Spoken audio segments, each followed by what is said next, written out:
Nigga, we gotta start the podcast. Oh my god, I'm trying to. Bro, you do this every single time. Don't be trying to put that on me. I hate that. Oh my god, let's start the podcast. What did you slip up in my cup, girl? It's just that when I drink, sometimes I get a little crazy. Care to wet your whistle, Marcus? Can I get a refill? Oh, it's my night. I know it's gonna be good. Turn it up. Hit different. I promise you that's the only part of that whole song I know. Hit different when I'm something with somebody, yeah. Something. With nobody else. Hit different, Q and Scissor. And then I know. That's all I got for you. So you got, it's crazy because I was thinking, I was like, we don't really do old songs. Like, why don't we do like a newer song? But see, I was right. I don't really feel like. I need you to mind your own rapping Travis. I need you to mind what? Everybody want to listen to Travis Scott, but you. First off, relax. Or you really turn this into just an argument for 30 minutes. Like you know where your friends' trigger points are, so you say something purposely. That's why your forehead big, bitch. You like, damn, why you couldn't? Why? Yeah, like I got all these other flaws. Why you had to go for that one? I remember like I used to make fun of like one of my other friends' dad, right? And it would be like the three of us. So the other friend would be like, I don't have a dad. And I'd be like, damn, you took that way left. I feel you, but like a little less funny now. Nah, anyways.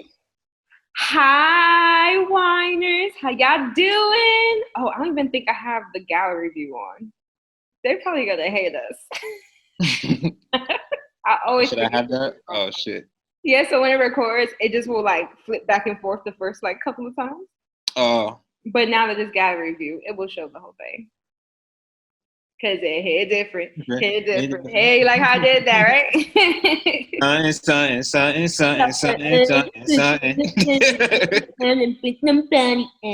That's what I hear. That's exactly what I hear. All right, whiners, we're back with a new episode of the Wine Night Podcast. You heard, it's your girl, the one, the only, Nia.Biaa. Mikey Barxxx, 3 X's because I'm nasty. I ain't tired. Well, I'm still tired, but I'm gonna give y'all some energy today. No more. I fucking lost my ID card today, man. And then also on top of that, right? I walk back. You know how far that. I walk back to one of my buildings. You know how far that shit is, right? Mm-hmm. Came back. Mind you, I haven't had lunch yet. It's hot as fuck, right? The sneakers ain't comfortable, so I walk up and down. I don't see the shit, right? Mm-hmm. I come back. So I called Housing Mill Plan, all the motherfuckers. I was like, look, like. Cancel that shit. Somebody in there swiping. Niggas just swiping in the building's wallet. Out here having fun, honey. But yeah, I lost the shit. So I told them, I was like, yo, I need my new ID card. So I'm thinking they're going to charge me. But I guess because I'm staff, like, I get the. You out here. Yeah, I'm out here. Then I come back, open up my computer, and I get an email. Somebody fucking found my ID card.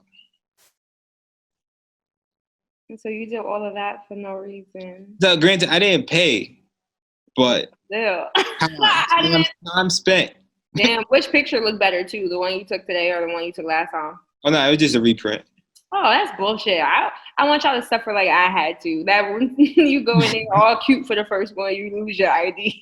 You in there. I never. Halfway like this. Eyebrows not done. And I'm missing 4 fingernails on one finger. On one hand. Yeah, I look dusty. And of course, that's there's not one ID picture of me in existence where I look prepared. Like, where you look? I just look like a man that just came in to take a picture. I realized that all of my ID go dumb hard for no reason. Like I'm cheesing, and I don't know why I'm so happy to take this busted ass picture, but here I am, eyes half closed. Cool. I hate them people that ID pictures. They be like, and I'm like, bro, you about to get your driver's license? What? For my driver's license, not the first one, but the second time I got my license, like when you have to renew it, I had a twist out, honey. I put the lashes out on. It's a black and white photo, and I still put makeup on. I said, this blemish-free skin. I was in there looking cute, and it expires on the 24th. So I'm like, I'm gonna have to prepare for this. Oh, so they made you I had to go back in. Huh? You don't just reprint it? No, when you have to renew your license because you look different. So every X amount of years, you have to go and get a new one. So if you get a new one in between the time it expires, right? Say you lost it or whatever the case may be, they'll just reprint you one. But if you if you're at least in New York, if it's getting ready to expire, they will tell you to come in, retake a picture, all that jazz. So yeah, I was in there. I'm styling and profiling with my hair, honey. Can't tell me nothing. I hear you. But anywho, for those of you who are joining us, get your ass on my garbage can. Sorry, I'm yelling at my dog for all y'all who can't see me. Anyway, for those of you who are joining us for the first time, thank you so much for giving us a chance. For those of y'all who came back, I don't know why you're here, but we're glad to have you as well. We did something right, and I will take that any day of the week, honey, okay? Any day of the week. So, Michael, are you ready? Am I ready or am I ready? Are you ready? I'm ready. Get the wine, bitch, because it's ready for the grapevine. Oh, Lord. I said. And now it's time for with Nia.Biaa. All right, let's do it. Let's jump right into it because I don't know nothing else. All I do is stay ready. The fuck? Anywho, I'm coming out the gate strong. So your man Tory Lanez is wilding. First off. You were the one capping you were the one. You were the one. Really lie to your face. It was like, I really like his album. I really love it. You didn't say you like Tory Lanez's album? Wait, his last album? Not the one that just came out. I haven't heard it. Yeah, you a Tory Lanez fan. You're a Tory Lanez fan. You have his album on your phone.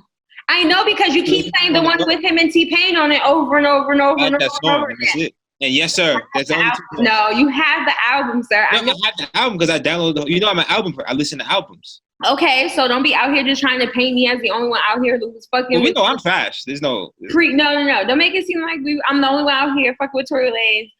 Like after shooting, before shooting, we was here. We was like this. Pre-shooting and after shooting Tory Lanez is two different relationships. I will say though, when everything kind of happened, because when there was really no news coverage, and we also weren't even here to kind of cover the news either because we were on our little break. But I just couldn't understand what happened, right? Not to blame anybody because I definitely don't want to blame anybody. But you definitely have a lot of questions when there's a gun and people getting shot involved. Because I'm like, all y'all was on Instagram Live, buddy. I don't understand how we go from that to from driving a boat to having the boat drive you to the hospital. I don't. I just didn't understand it. Basic boating service. Yeah, a lot of people thought I was out here for real capping for Tory, and I was like, no, that's definitely not what I'm doing. I just want to know more information in general because it don't matter who gets shot. I'm going to have some questions, okay? Unless it's Donald Trump. And by all means, aim for the red hat. However, anything other than that, I'm going to have some questions, okay? But for those of you who do not know, Tory Lanez and Megan Thee Stallion are not on good terms since he shot her in the foot some months ago. Allegedly. No. Well, okay, sure, allegedly. So a couple days ago, he released on his Instagram that he is ready to speak. So, he had the internet and what they would call an uproar, sir. So because of this, he had everybody paying a lot of attention to him. And I guess he thought the best thing to do would be to release an album called Daystar about the situation. So in there, he states that the day of question, he was heavily flirting with Kylie Jenner, someone he's already had a crush on previously. If nothing else for anyone else, you can tell how he could have shot her in the foot and made that bad decision if he made that other bad decision by liking Kylie Jenner. But however, we are all human, I understand. You think it's a bad look? It. Wait, based on how she looks or just fucking with that family? Well, I just have a problem with that family in general profiting off of blackness and profiting off of black people without like due process, I guess, without like acknowledging where they get this stuff from. So I it's more about character for me, right? But also you can't steal our lips, you can't steal our cheekbones, can't steal our hair, our style, our men, and think that I'm just gonna be like okay with it. But that's me personally. I don't put that personal taste on to anybody else. I definitely do look at you a little funny if I look at Meg Thee Stallion, who is an actual black woman, and then I look at Kylie Jenner, who is like a photocopy of a black woman, like that's missing a little bit of ink or a lot of big ink. Like I'm probably gonna look at you a little sideways. So, moving on though, he released an album stating that he was heavily flirting. A lot of people are insinuating that Megan Thee Stallion got upset. That is why they ended up having a heated discussion in the car. Some things were alleged that the best friend of Megan Thee Stallion had something to do with the shooting as well. A lot is going on. The way he speaks about it, because he doesn't directly speak on it, makes it seem as if it was an accident, as if it was not his fault. And the things that they have shared previously matter more than the fact that she was shot in the foot. So what do you think? I think that I feel like it was tasteless to try and like make a marketing ploy out of the situation.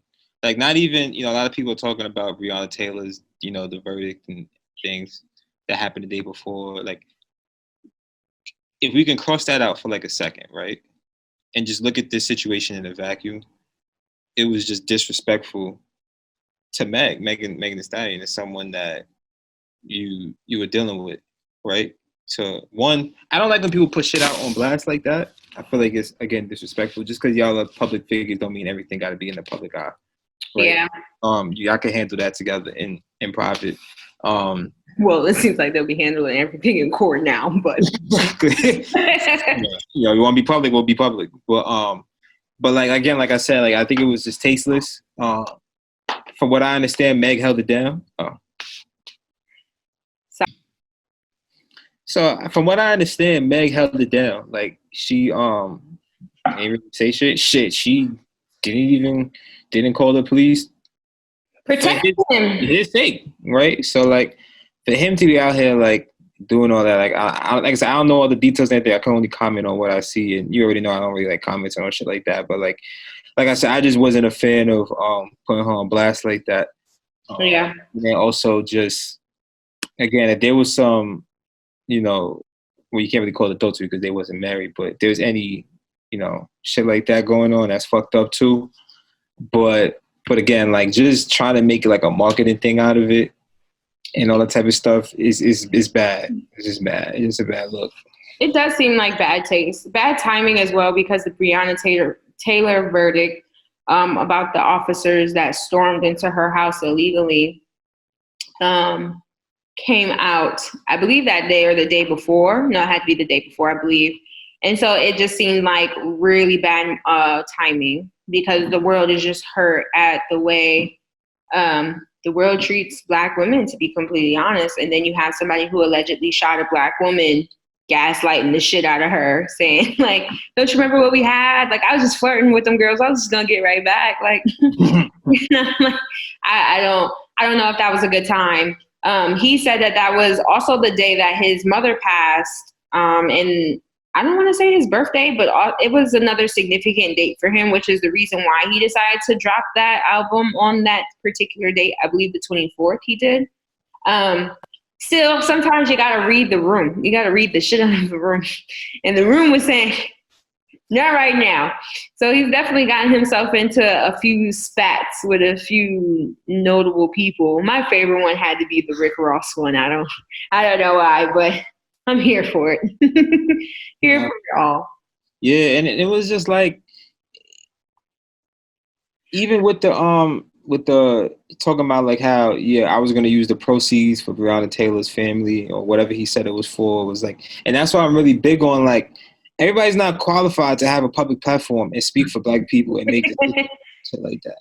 Like you got people like this, you got people like T.I. or you got people like Killer Mike and shit like that. It's like it's all good until they do some dumb shit, and then it's like, and that's why I used to always say like, y'all can't keep believing in these people because they're gonna let you down real soon because they not qualified to do this shit. Yeah. Like, not qualified to be leaders. They're qualified to speak. Everybody has a right to speak. I'm not saying that. What I'm saying is to put people in leadership positions and look for them to be leaders and make the right decisions. That's a very, very, very, very like delicate position to put somebody in. And you can't just keep putting everybody that just sell 100,000 records, say, okay, cool, you can speak for the people. Like, you know, it's not a good idea because they do dumb shit like this. And they're sincere, which is just, you're not qualified. And it's showing. Mm-hmm. You know what I mean? So yeah, that's my thoughts on it. Well, we share the same sentiment. You know, I want to like dismantle this idea of celebrity. I think that it's a little toxic. And when we put people on those pedestals, like we talk about, it's very damaging. And I don't know. I don't know how to fix it. I think the best thing to do would just get rid of it. I don't know. But then what would the world do? They'd burn down if they couldn't watch their favorite person on live at this point. It's so ingrained in society. I don't even know if we could separate ourselves. But moving on, prayers to Megan Thee Stallion and her family. Prayers to Breonna Taylor and her family. Two Black women that, you know what, just didn't deserve the bullshit that they're getting put through, to be completely honest with you. So prayers up to them and their families. Okay. On a funner note, right? I always love racism, you know, little nuggets of racism. Wells Fargo CEO said, wow, it might sound like an excuse. The unfortunate reality is that there is a very limited pool of Black talent to recruit from. And being someone who, you know, banks at Wells Fargo, I just wanted to know how you felt about the fact that he thinks there's just no qualified Black people, you know, high enough to take care of this lovely bank that he's a part of. So when I heard the statement, I was like, well, I could see why you would say that, and still shouldn't have said it, right? Like, and like, first of all, before I even go any further, I want to make sure everybody understands. There is a very large pool of Black talent to do stuff. I'm not saying that there isn't. The problem is that it's two things that I'll point on so we have time to move forward. One, you have to understand how they determine talent, and they determine someone who's worthy of doing something. They've gone to Harvard. They've gone to Princeton. They've gone to what's that shit? It starts with the Wharton School of Business, the UPenn School of, like, they went. Those are the people who are deemed talent, not the people that go to Morehouse, not the people that go to Spelman, not the people that go to Howard, not the people that go to Buff State, not those people, right? So then, therefore, to them, there is a very limited pool of Black talent because there's not many Black people graduating from those places, right? There are, but not that many. Not as many as there are white people. You know what I'm trying to say? Sure. Right? So I'm not saying it's right. Again, so I want to make sure I say that. I am not saying that he's right. I'm saying that statistically, from what he views as talent, it's not present. Secondly, right? If you're also just not looking for it, then you're going to think that there's a limited pool of Black talent. So you're telling me that there are no Black talent or people of color who have applied for these positions. Is that what I am hearing? You're telling me. I don't want to talk anymore. If that's what you're going to do, I don't want to talk anymore. I don't want to talk anymore. You're just doing Charlemagne. You're doing Charlemagne. No, you're doing Charlemagne right now. I don't want to play. I don't want to play. I'm just trying to figure out, as somebody who's a banker, how they feel about their leader. In the process of trying to figure out how to get this money out of there. But I'm just trying to figure out why he thought there were no Black people who can count. I don't know. I've come across a lot of econ majors, a lot of finance majors. I don't know what you need at a bank, but I've come across a lot of motherfuckers who can count. I'm not one of them. I still use my fingers. So they're not looking for me. That's why I didn't apply. But you can't tell me that there are no qualified people. I'm just trying to get you to speak for your people. I told you what I thought. You tried to get your own co-host canceled. I'm not trying to get you canceled. I just find it very funny, right? Especially when I look at a lot of these schools the schools that you named that these, most white people in those positions have gone through. Not to say all of them didn't get in because they dad knows somebody or that's the fucked up part about it. Library. These motherfuckers is underperforming. I'm sorry. I go to a school like this, and if you hit a nerve. These niggas is sorry. These students are underperforming because they know that they have a link to go jump right into Wells Fargo. They just need the paper. Right? So it's like, and honestly, with this shit, like, I know people that's busting their ass killing themselves. I mean, like, OD successful. They just don't know nobody. So it's like, some people's 6 degrees of separation is longer than others, and that's the problem. Yeah, I don't. It's hard when I watch documentaries or talk to people about how they got jobs or how they ended up where they ended up. And it's not because they got into Princeton. It's because their father got them into Princeton. Their father's money got them into Princeton. It's their father got them that job because they knew somebody at Wells Fargo. Like you said, it's all of the above. And it's very frustrating because Black people of color always have to be twice, 3 times, 4 times as good as their counterparts, and they still don't even get looked at. Because I know I'm making jokes and saying you don't think there's Black people who can't count, because I'm 1,000% sure there are a bunch of Black people who are more than qualified for these positions, and yet they do not. They ain't go to school either. You take a nigga off the street right now that's running a drug empire, they can run your business to fucking success. You're telling me you not only do you convert clothes to pounds to this, to that, but you're also converting money. You're converting time. You're converting grams to money. You convert grams to money, and you tell me you can't. And you're telling me he can't handle your little bank mortgages? With no Excel spreadsheet. Yo, just off the top.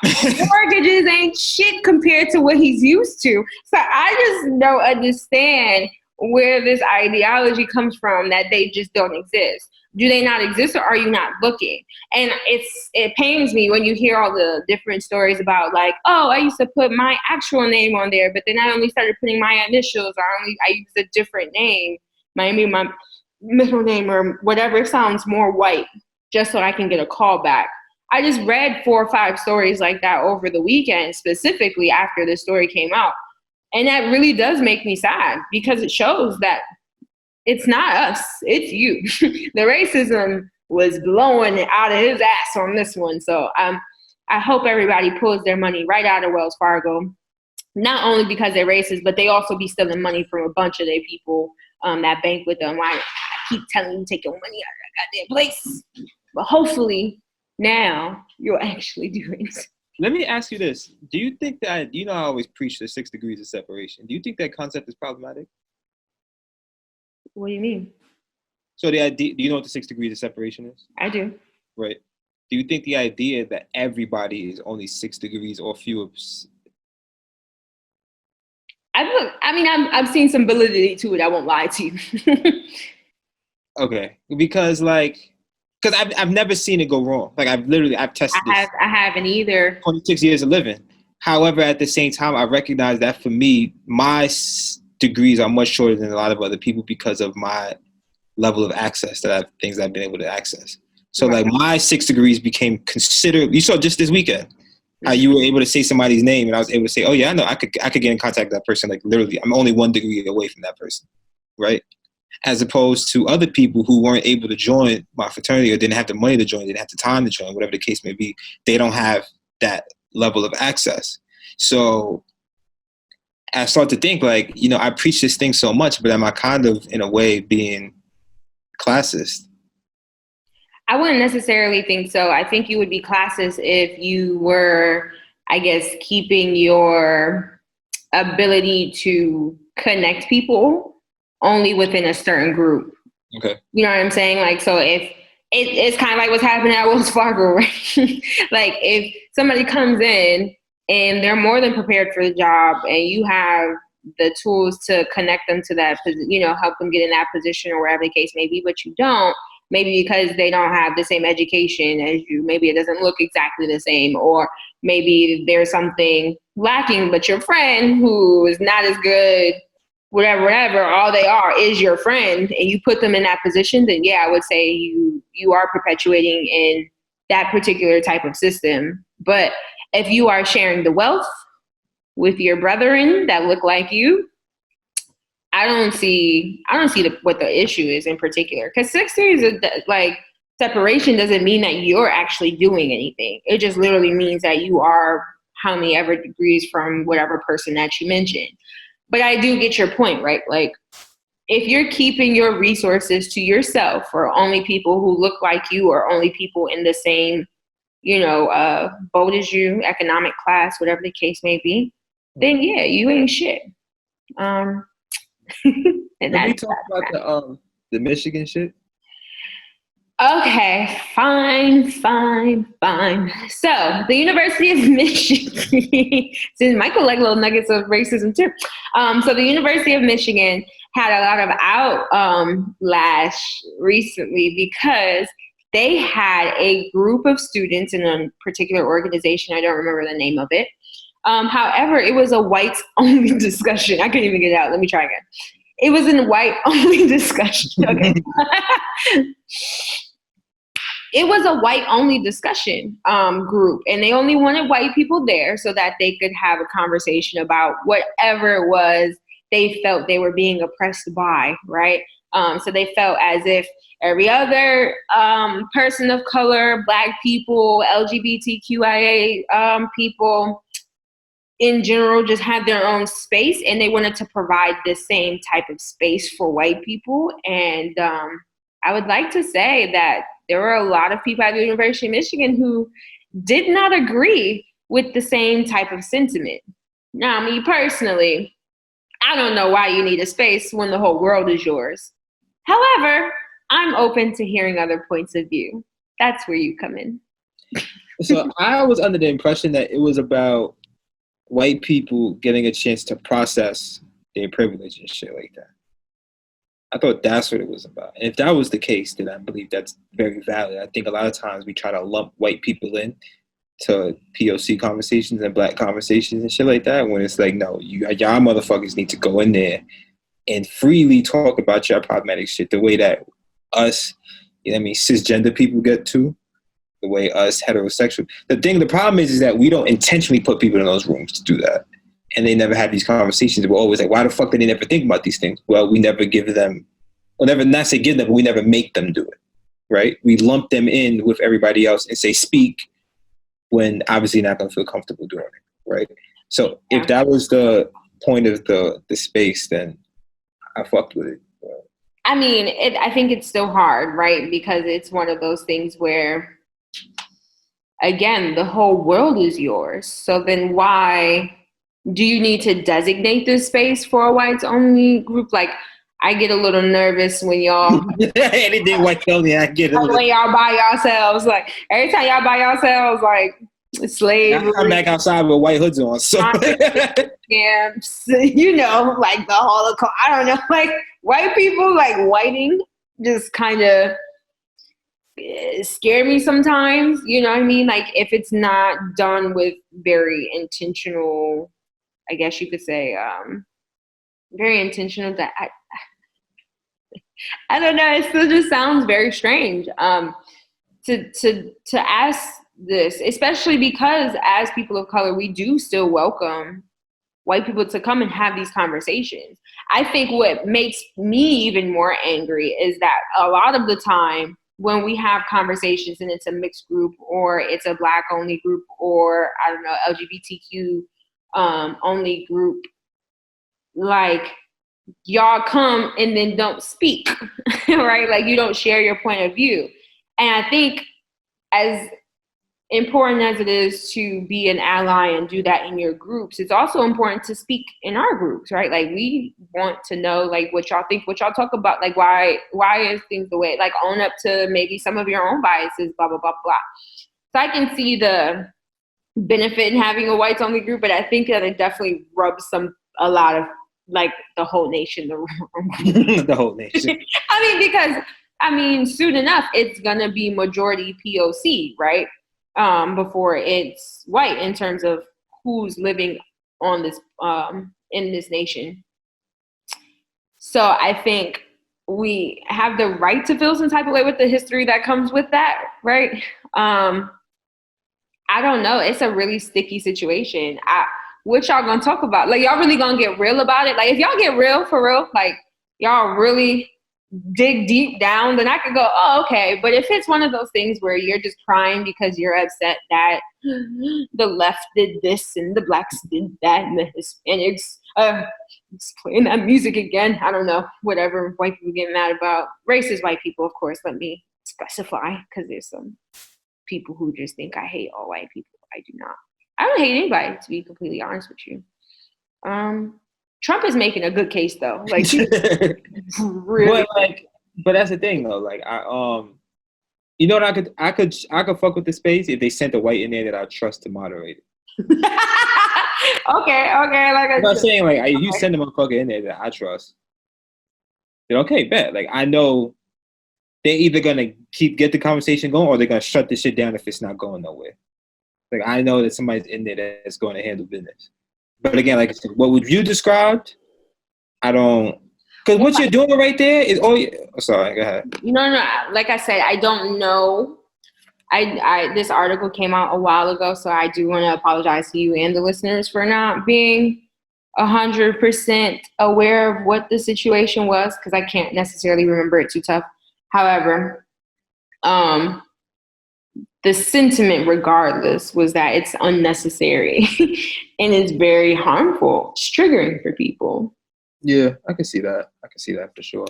But yeah, again, at the same time, like, we also make the complaint all the time that we're tired of teaching. So, like, they have to, like, I don't want to always be around white people, but they also need to have these conversations. So there needs to be, like, I'm not going to say there needs to be a white student union on campus. I'm not going to say that there needs to be they got white fraternities and sororities, but, like, they should congregate together and they should talk amongst each other on what they're going to do to dismantle the system that they created. But what you're not going to do is, oh, well, black people get these things, black women get these things, but we want something for ourselves too. Like, no, you're not going to do that. Like, just because we have something now, all of a sudden you want it. Like, I hate that shit. So yeah, that's why I say I don't know if it's just a cry about, I don't know, all of the privileges that you had before and are now being reevaluated and maybe even taken from you, then I'm sad to say, not really, but I have no sympathy for you or your group. I don't want it to be there. However, if it's there to, like, genuinely foster, like, conversation and get people to really be reflective and really think about different ways that they can dismantle all of this stuff, because we laugh about it all the time, but it's, like, real life killing people. And I don't know about you, but I'm tired of people I know dying. So I hope that the University of Michigan did their best to, I don't know, have a conversation with these students maybe, or to at least try to make both groups feel like they deserve to be there, because they do. So, All right. I'm going back to the messy. So last thing, Cardi B and her husband are no longer an item. I don't know what she's going to do about all those songs with his name in it. Like, does she just put her, like, new boyfriend's name in it? Or, like, if she gets remarried, does she, like... She going to still collect the check? Offset's name off? Huh? She going to still collect the check is what she going to do. She's not asking for any spousal or child support. Well, I'm talking about the songs. I'm saying she going to still collect the check on the songs is what she's going to do. Oh, so you saying it don't matter whose name on it. That's a flex. If I'm remarried and I'm still out here collecting checks with my old husband's name on it, recognize you can't tell me what to do in that house. I just want you to know there's nothing you can do now. I own this house. And that's it. That's what's tough about them public relationships. It's like, you get to, like, in my quote unquote regular relationship, I get to be madly in love and shit like that and be expressive, but like shit go left, give it a few months, shit gonna disappear. For them, like, what if they do anything, it stays out forever. So no matter what, people can always pull up. Yeah, remember when you were saying you had Offset's dick down your throat? Like, it's like, damn. Well, I mean, at that time she did, and she really enjoyed it. So yeah, but it's a very unique situation, I think, and I wouldn't want that at all. I wouldn't want that problem at all. I'm actually really proud of the both of them because it shows that they're in a healthier place to say, like, this is not working, right? Before it got too much, she was on her Instagram live, I want to say about a week and some change ago, and she expressed that, like, he wasn't currently cheating. There is no baby on the way. I guess that was alleged, that he had a child on the way. And just kind of like all these different accusations. And she was like, look, we just got to the point where we didn't think we were meshing anymore. And we would just rather leave than to stay in a really bad situation or in a situation that just doesn't fit them anymore. And to be completely honest, that's hella healthy. I would rather us sit down and be like, all right, I don't need anything from you. We have a daughter. All I want is that she has a dad and that her dad loves her. If you can provide that, we're Gucci. And so I applaud her for doing that, and him. I don't know how much credit goes to either one of them, but as a unit, or a used to be unit, I think that's. What's interesting. I was about to ask. So if you're Cardi, how long do you take before you date again? But then I realized even my bias in that, I didn't even think about Offset, just assuming he's gonna start fucking again. So for both of them, how long do you wait? I think that men fuck through pain. Like, quite literally, right? I don't know if you've ever seen those videos where it's like showing the guy and the first week of breakup and he is having the time of his life. Like, he's partying, he's out with the boys, he's at the strip club, he's fucking bitches, he's talking to multiple people, like, excuse my bitches. But he's out there, like, living his best life. And then 2 weeks to a month, you fast forward, and he's listening to every Jagged Edge song he can find. He started to think Tory Lanez sounds good. The Weeknd is in rotation. Drake is now his favorite rapper. He's going to all her friends asking if she's thinking about him. She ain't, player. She ain't. Because that first week, she took that time to mourn you, the relationship and everything. That first few months, she mourned. You was partying, and now it kind of flips its head. So sometimes men start to crave that deeper connection, or at least that's what is perceived, right? Mm-hmm. After a while. So I think Offset might bounce back a little bit faster. Also, what I've noticed, sometimes women who've been married before, and then also women who have kids, are a little bit slower to introduce or to start heavily dating or like seriously dating again. That's what I have noticed. So I think it might take her a little bit of time before we see her like with anybody. Not to say she won't be fucking, but before she's back on that horse. He might be there already, but we don't know. We never know. What do you think? I think knowing what I know now in life, I would hope that anybody in their situation, two people I personally believe got married too quickly anyway, I think that they would take some time to just really, like, there's no revealer of thoughts and shit like that than time. Like, if you really just give yourself some time, you will really find out some shit about yourself. But I think in this instant world that we live in now, we kind of go boom, boom, boom, boom, boom, and don't give ourselves time to really think about shit. And, I'm not saying that we'll get back together, but I think there'll be so much to learn if you just sat for some time. Go fuck people, sure, but like maybe not get in a relationship. I don't know. I mean, I don't, again, like we talked about last week, I don't really put time as the benefactor for things, There are some people I know who got married in less than a year and are still happily married. I know some people who got married 10 years in Then they divorced 90 days after that. So like, I don't know. I think it's really just, is that person compatible with you, right? Like lust is very strong. Love is very strong. I really believe in having multiple, I don't want to say soulmates, but definitely like soul ties with people, right? Very strong soul ties. So I don't know if it's about time, but also just making sure, like, is that actually that person? Like, do y'all communication styles actually match up, or y'all just fucking? Because I mean, that's great too. Like, please don't get me wrong, but at some point you're gonna have to talk and work through problems, and like that honeymoon phase is gonna end. And so maybe it just ended for them, and they realized that they weren't as compatible as they initially thought they were.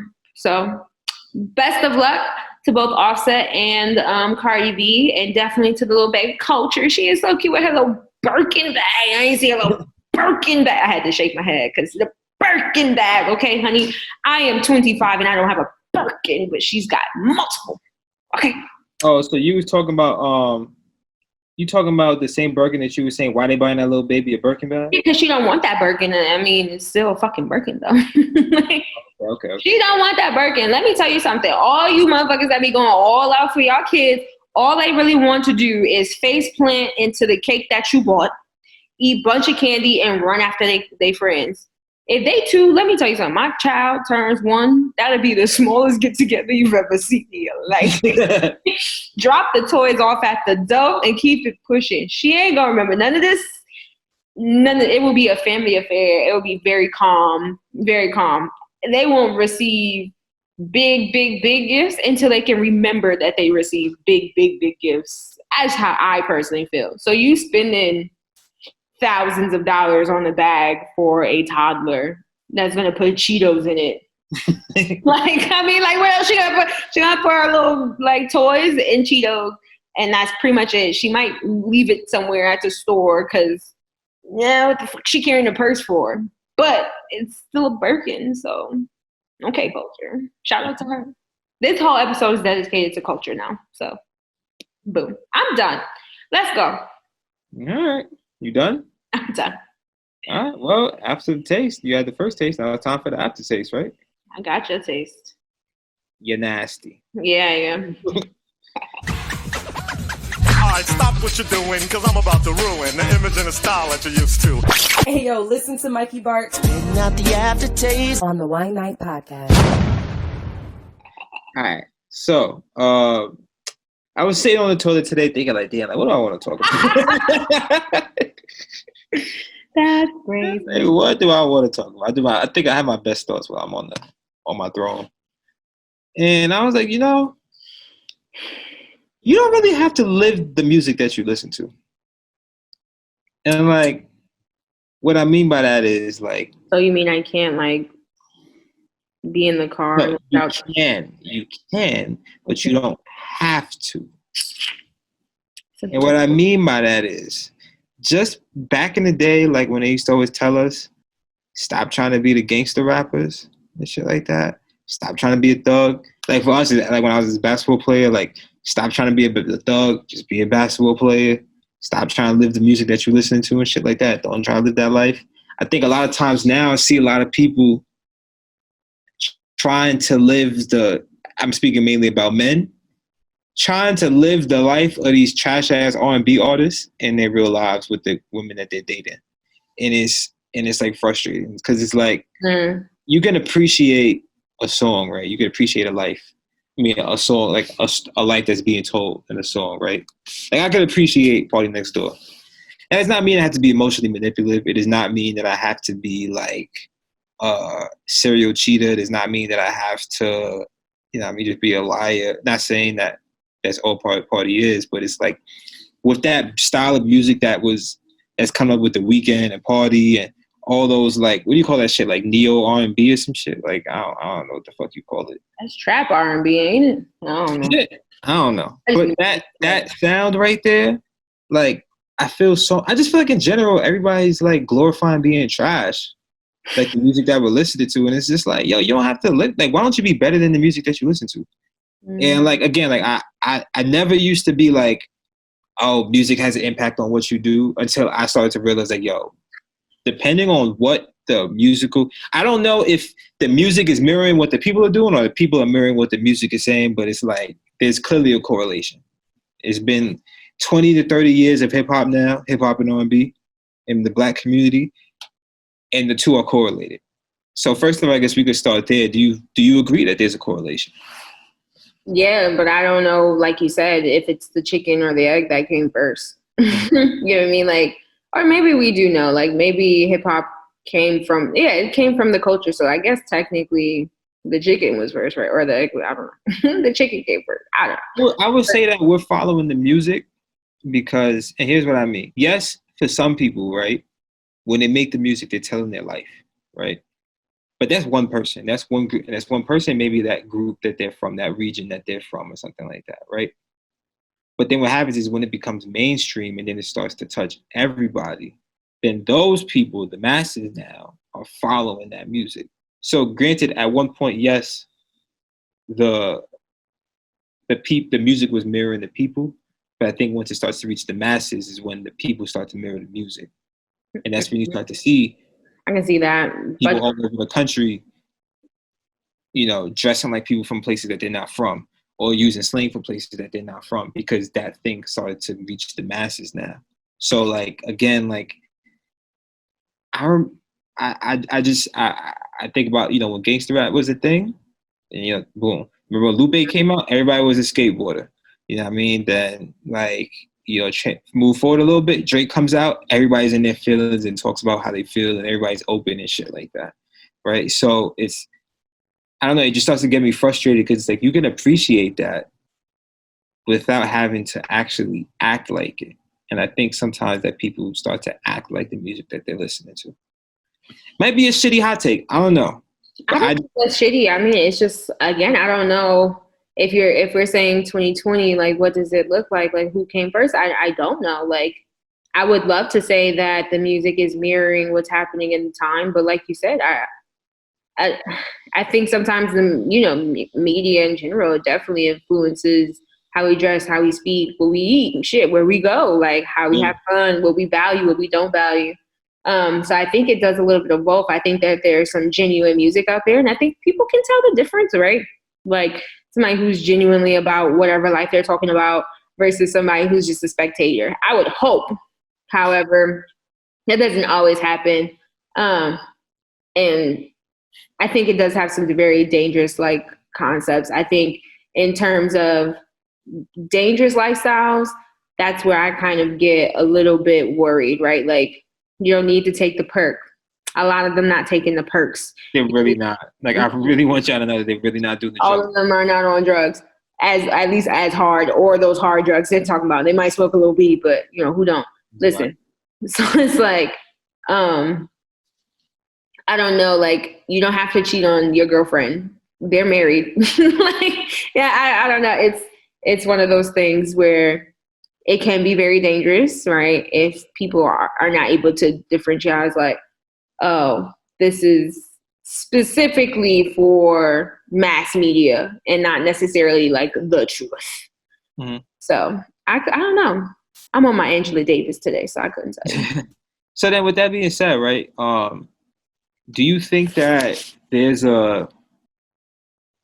actually I'll say a statement and you tell me what you say to it. Like, I encourage people to be better than what they listen to in the media that they take in, right? Like, don't just say, oh, like, how many times have you hear people say, man, I feel just like such and such. It's like, right, you can feel that way for now, but what are you going to do to be better? I mean, than the music you're listening to, the people you follow on Instagram, that meme that you just saw, whatever the case may be, it's like, ha, ha, ha, ha about it. But recognize that, like, it's not funny when you're hurting people. Like, you're hurting yourself. Yeah. You're hurting yourself. And it's like, I don't think, like, we take that into account as much as we should, that, yeah, it's funny to get a laugh, to get some likes, to get some, reposts, whatever the case may be. But it's like, being quote unquote crazy is not cool. You know what I mean? Or being emotionally manipulative, or being a liar, cheater, thief, all that type of shit. It's like running off on a plug is not cool, bro. In any context, like that shit is trash.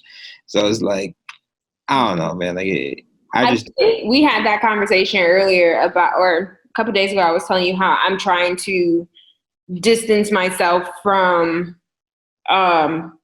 designer everything, right? Like everything doesn't have to have a specific label on it. Like I was shopping for soundbars and I'm like, if it's not Samsung, I'm not getting it. If it's not Sony, I'm not getting it. Like for fucking what? Like if the sound is good, like sound is good, the sound is good. What's the good. If you like the bag, buy the bag. If you want the shoes, buy the shoes. Like we get so caught up, and I like my addiction would probably be Instagram, right? Which is why I have to take multiple breaks from it, like all the time. Because after a while, it does start to influence your decision making. Like she's got this shoes and I got those, but I want hers because obviously she's an influencer. She knows better. Just buy the fucking thing. Like do whatever you want to do that fits you and not try and be somebody else. So I could definitely understand like who's it for, right? Are you doing it to fit in, or are you doing it because you genuinely like those things? And that takes a lot of deprogramming and a bunch of different ways. So I feel you. Going off of that, like I could talk about that for days. Like as someone who's like avid sneaker collector and stuff like that, I used to be sad. Like damn, like I want to get these, but it's like it's a general release. Like people gonna fuck with these, and after you gotta be like, stop. Like if you like this shit, like you don't everything don't gotta be a fucking limited edition release, or everything don't gotta be a collab. Like if you just like a pair of shoes, you like a bag, you like a shirt, fucking buy it, bro. Shit, make it in style. Yeah, for real. Yeah. But that's what I got for the aftertaste, y'all. It wasn't too bitter, but it wasn't like black coffee bitter, but I feel you. I'm gonna challenge you to come harder next time. I want something like real spicy. Get the people real mad.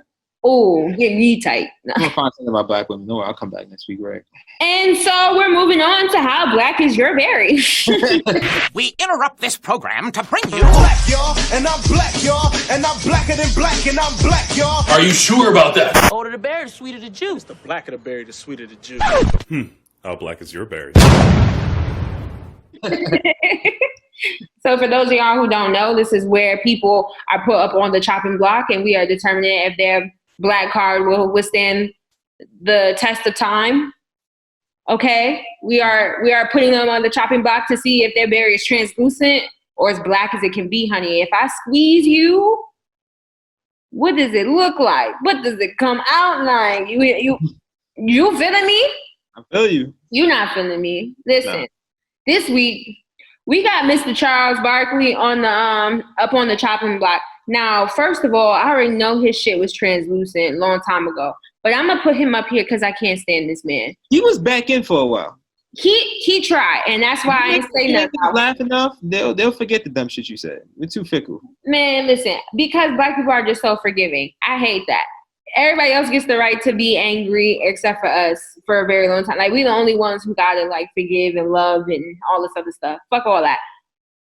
This man is so disrespectful. And actually, you know what? I'm putting Shaq up there too, because definitely. He definitely co-signed it as if whatever homie was spitting was right. And like, don't get me wrong, people are allowed to have different opinions. But when your opinions are wrong and not factual, I have a problem with it. So for those of you who don't know, Charles Barkley got up on, what was the show? I can't remember the name. Inside the NBA.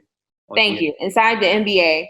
He got up there talking about how he does not think that this Breonna Taylor case is up there as should be in the same conversation. Should not be in the same conversation as Ahmaud Arbery and George Floyd, simply because her boyfriend, Breonna Taylor's boyfriend, quote unquote, shot at the police.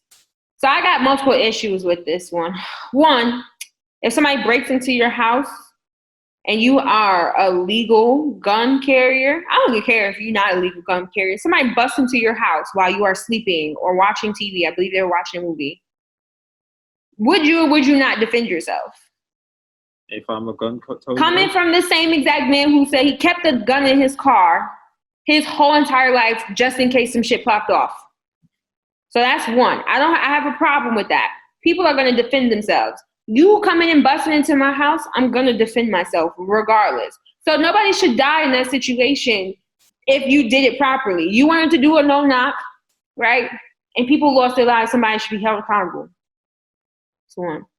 2, I'm tired of women not being able to get the due justice that they're owed. She shouldn't have died. Doesn't matter if she was running a trap house or not, which she was not, right?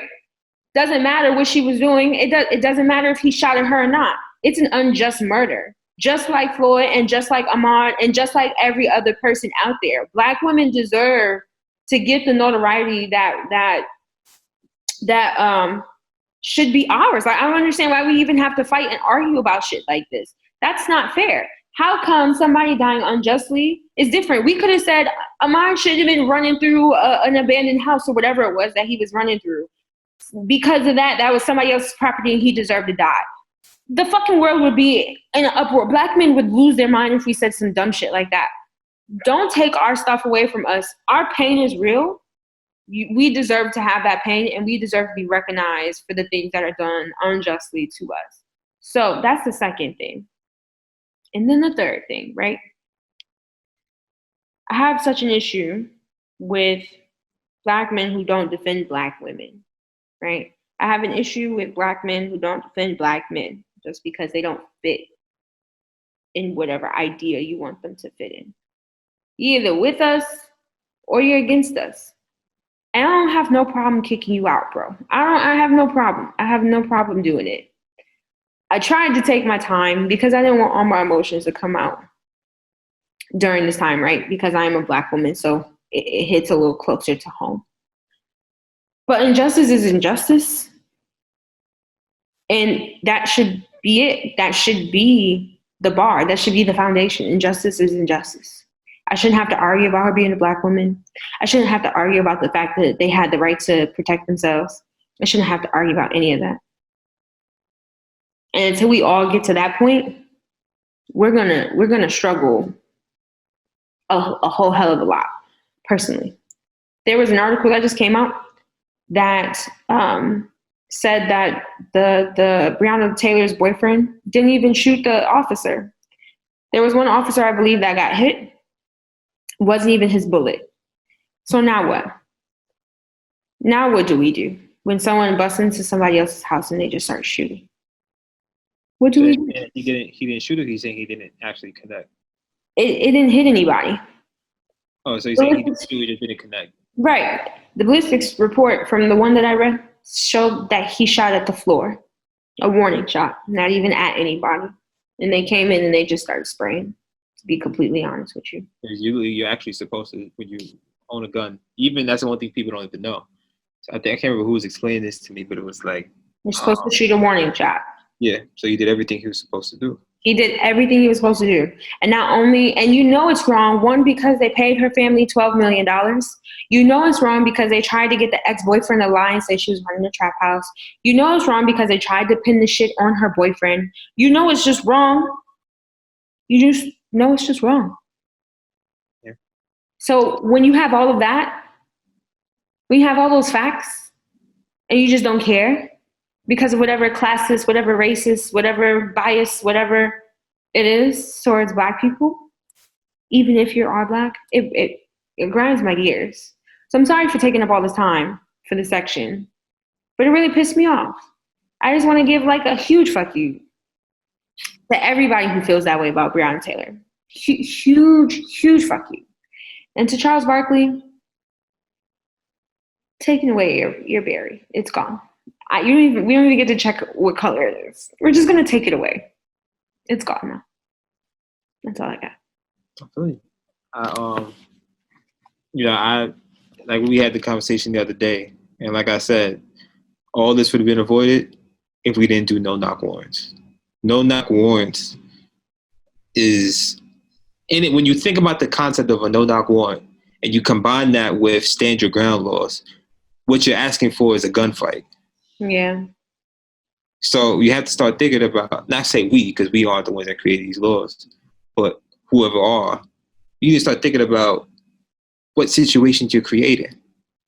Think about how the laws because that's what, when you start to learn about law and stuff like that, you have to think about how laws work with each other and how they coincide and, things like that. And it's like, well, like I just said, you have no-knock warrants. You got stand your ground laws.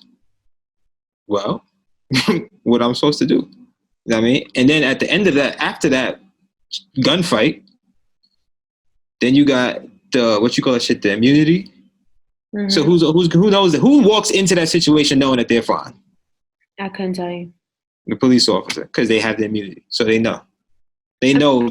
They've been because homie was already in custody. The person they was looking for was already in custody. So they can go walk anywhere they want, just laying the shit up because they already know. And it's our right as an American to bear arms, legally bear arms. You bust into my house, I don't even care if I don't have a gun. I'm using everything I have in my power to attack whoever it is coming through my home.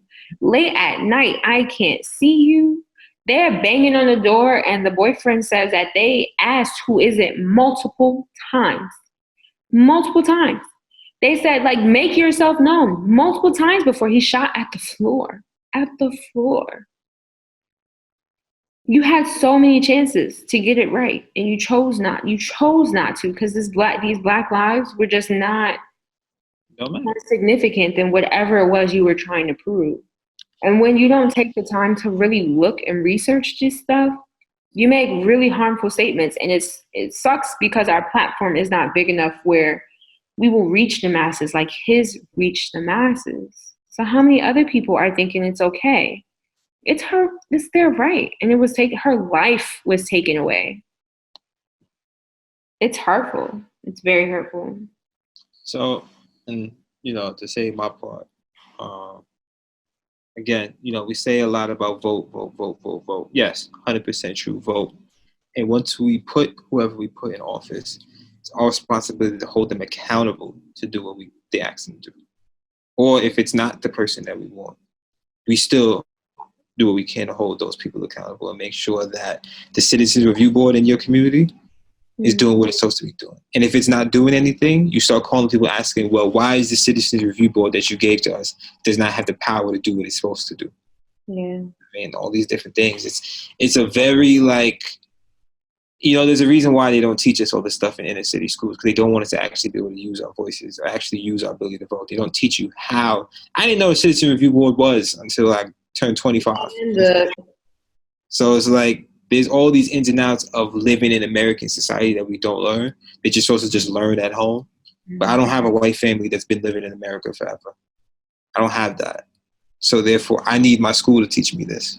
Yeah. Because more than anything, schools, yes, it's about teaching you academics and shit like that.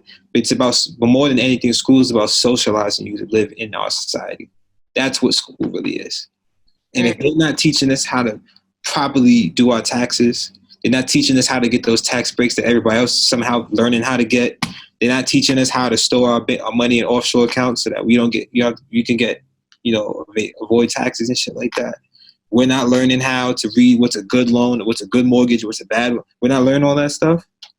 Then you just leaving us to hang high and dry. But clearly the deck is stacked against us, so we got to do what we can for ourselves and teach each other. So if you got some information that can help your friends, tell your friends, tell your family. If if you're thinking about what do I do in school, what do I study, yes, follow your passion and follow your heart and everything like that. But also think about how can I use this for my friends and my family and the people around me in my community that I love. Because I promise you, they are not going to do it for you. Yeah. Work at colleges and universities. We can confidently tell you that these schools are not going to invest in your community. So you have to take something back from the school and bring it back to your community. I'm here for it. All right, man. That was emotional for me. So let's go ahead and wind down. Yeah, that's right. Wind down. All right, so what you trying to chat about next? Yo, we should talk about this. I mean, it is time for the wind down. That's cool, but after that, I need some advice. Let's wind down with the Wine Night podcast. Let's wrap it up. You want to head out, or you want to? What you want to do? How you feeling? Yeah, you know what? Let's just leave the people with some good words for the week. We don't really have a topic today. So I think Oh, I was gonna say one thing that I was thinking. Go ahead. Oh, go ahead. If you have something, I didn't have anything. It's not really like a wind down conversation. It's just a piece of advice that I would give to people. If you are younger, everybody's younger than somebody else, right? And there is that person that is constantly hitting you up, and they're trying to get you to do stuff. They're trying to, invite you. They're giving you opportunities and shit like that. Take advantage of it. It might not make sense why now, but please take advantage of it. There's too many people. Me personally, I'm in a position now, somewhat, where I can put other people on. Mm-hmm. And it's always been my dream, put other Black people on. But the problem is, people don't answer their phone. People don't answer their email. People don't show up when I need them to show up. And now I can't trust you. And now I got to hire somebody I don't want to hire. Yeah. So please. I feel that. Put yourself in a position to succeed. Sometimes literally all you got to do is just be present. We, as your older people, will do the rest. OD. And we will bring you in and make sure you hardly work. We would never put you in a position where you would let you be out here working dumb hard, like slaving. So that's what I'm saying. It's like when people are trying to help you, please make yourself available. Like, please, like I said, like, it breaks my fucking heart when I have so much to offer and I can't give it to them because I can't even reach them. I can't even tell you how many times just being at one event that somebody invited, especially somebody older, invited me to, opened up so many doors. Oh, I know so-and-so. Oh, you're trying to get an internship? No problem. Oh, you want to go here? You want this job? No recommendation letter? Absolutely. I don't even know. You just tell me, send me your email address and give me your resume. I'll do the rest. Just that fast. I definitely can feel that. Being in rooms, which is how a lot of like, the pale skins kind of like are able to advance because they're in those rooms having those conversations with people, right? If you don't put yourself in a position to win, you won't. And that's just what that is, in general. So I definitely understand. Please save yourself. Sometimes you don't want to go sit at that function. Sometimes you don't want to go have coffee with that person because you're tired. Trust me, I hate doing stuff. Hate them shits. Hate doing it. However, when I say it has saved me so much time in trying to put my foot through a door that I know I'm more qualified than other people to get in.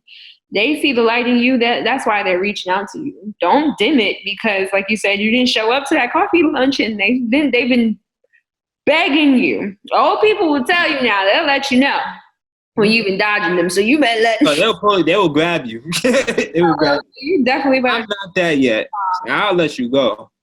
Yeah, no, and I'm trying to like pass this stuff along. So I will add that. How about that? Yours will be make sure you show up because then if you don't, they won't trust you. What I will say is make sure you pass that stuff along. Mm. It is so easy to get caught up in X, Y, and Z, and now your classes and bias and all of these other isses and ologies, whatever the case may be, or bias. I like to say all the phobias, whatever that is. Make sure you check yourself and make sure you passing those same tools along. Make sure you passing, offering those young people to go out and get coffee with you as well. Like, make sure you opening them doors because, like, I hate that idea of it's a crab in the barrels mentality. We didn't put ourselves in the barrel, right? So, of course, we're going to step on each other trying to get out, right? But there's nothing wrong with once you reach the top of the barrel, reaching back in that bitch to make sure we pull out the next person and making sure that person's pulling out the next person. And then there will be no more crabs in the barrel because, you got each other out. So I would say make sure you use the tools and you're honestly applying them in the best way you can. So. Right, but yeah, that's what we got for y'all. So, what I mean? If you're, and this goes out to anybody listening right now and you're wondering, like, how do I do A, B, and C? Ask us. We tell y'all all the time. Mm-hmm. Send us a DM. And sometimes the DM can be like, how did you do this? Ask us. We will help you. It could be podcast related. It could be on my end, sports related. It could on Nia's end. It could be makeup, hair, like anything related. Anything related that we hear us talk about. And even if we don't know anything about it, we'll find a way to get you right. I'll find you a person. That's that 6 degrees of separation. I don't know how to do it. I know a whole bunch of other people. Yeah, closed mouths don't get fed. And it just breaks my heart when I see so much for certain people. And they just bullshit. And I can't even help them. So it's like. I can feel that. Yeah. All right. Yeah. Let's head out. Send this out. All right. So. My wine glass empty now. Yeah, I know the vibes. So if you made it to this point, one of two things has happened. Either one, you're listening to the whole thing, and we're thankful for you tuning in, right? Or two, you're not really listening, and this is just background noise for you. If it's the first, you gotta be fucked up over here saying the wrong shit. Please remember, he's like, you're doing sign language on the side. You my the sign language person. I'm over here, period. If it's the first. Well, yeah, if it's the first, remember to like, subscribe, and share our content with at least one person you know this week who needs a glass of wine and good conversation. Remember, like we said before, it's important. If you like something, like it. If you fuck with it, share it. If you really, really fuck with it, subscribe. That shit means something for people's numbers and where they're trying to go. So please, please, please. I'm not only for us. No more. I said I don't want to do 95s no more. I'm trying to get out, bro. Come on. Word. So like, help your fellow entrepreneurs and stuff like that out. You know what I mean? Also, check us out on Instagram at the Wine Night Pod. You know, we told y'all we was coming back with some new content and stuff like that. So we really hope you enjoy the way our page is looking. You know, if you fuck with it, please let us know in the comments. So many other things in store. We're so excited. Word, there's so much more coming. You're not even ready, man. So, I know. I'm so excited. Okay. But if it's the second, you know what we say. Still like, subscribe, and share. But, you know, thanks for the stream. Peace and love, y'all.